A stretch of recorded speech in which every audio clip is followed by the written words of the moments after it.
I had the opportunity to be part of a call from our leadership on our side of the aisle a little less than 2 weeks ago.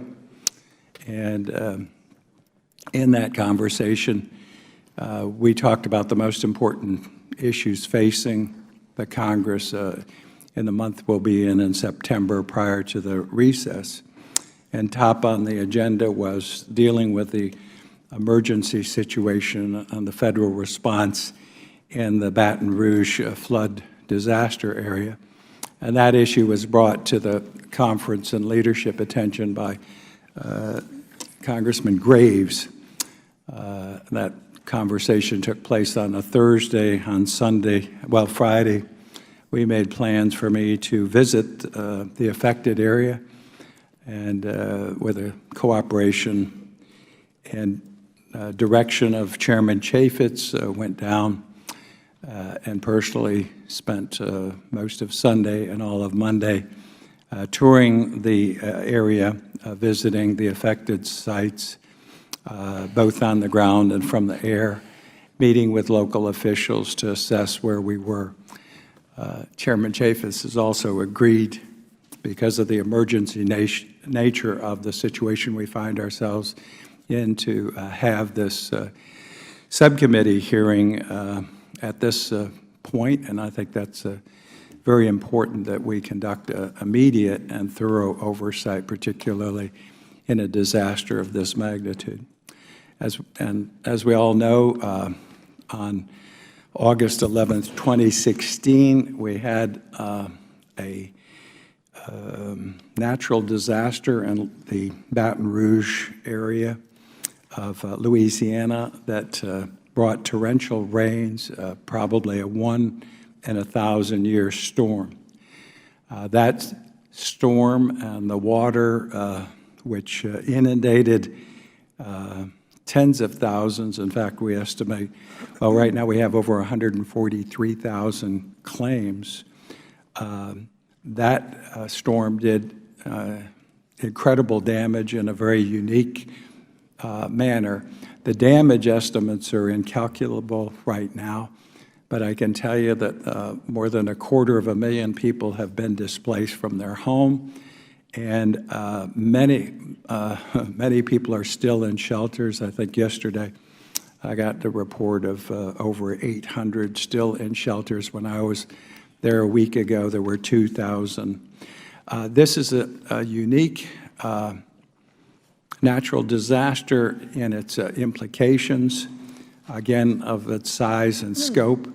It also is unique in that most of the country is not paying attention to, again, one of the most impactful natural disasters we've had in our country, probably since Hurricane Katrina. We've got some photos, too, that we brought back. The devastation is sprawling and endless. It's community after community, subdivision after subdivision. You can see people's, the contents of their homes in the streets. The Louisiana folks are the finest folks I have ever met in the face of a disaster, who have helped neighbors and friends and family, got their homes, but both the contents and the parts of the structure that, again, were damaged are all in the streets. And this goes on mile after mile, neighborhood after neighborhood, town after town. About 80% of the homeowners did not have flood insurance because their homes were not located in a federally identified area that alerted them or considered that those areas would flood according to the maps produced by the federal government. After meeting with dozens of state officials, business leaders, and federal officials, my investigation and our work down there on that visit discovered some of the response by FEMA was not acceptable, and we unfortunately learned from this disaster and that visit some huge deficits in our federal response. We went through Hurricane Katrina and some other disasters. We had a $2.7 billion fiasco with trailers, some of which were found to have formaldehyde.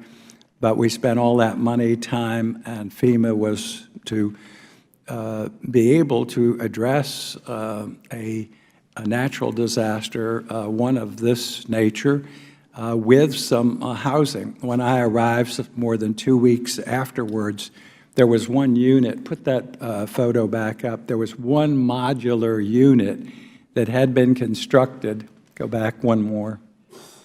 If you look behind the debris, that was the single FEMA modular unit.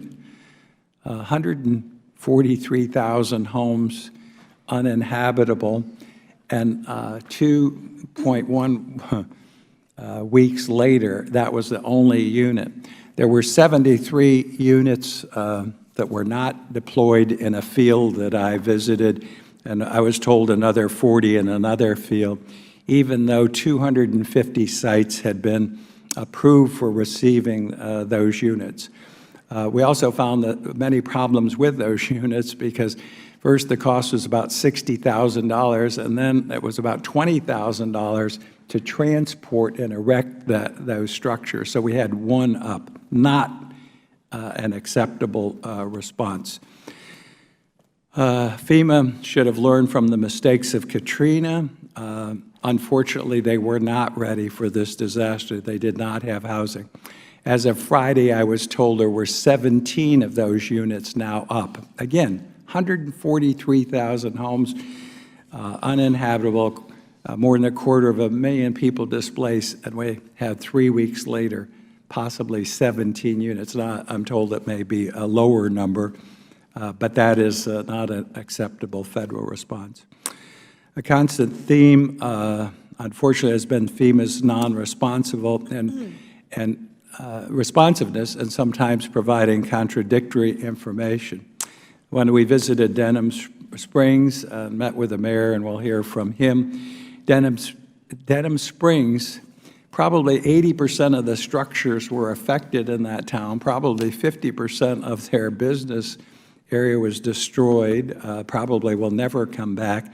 They did not have a disaster recovery center until 19 days after the flood.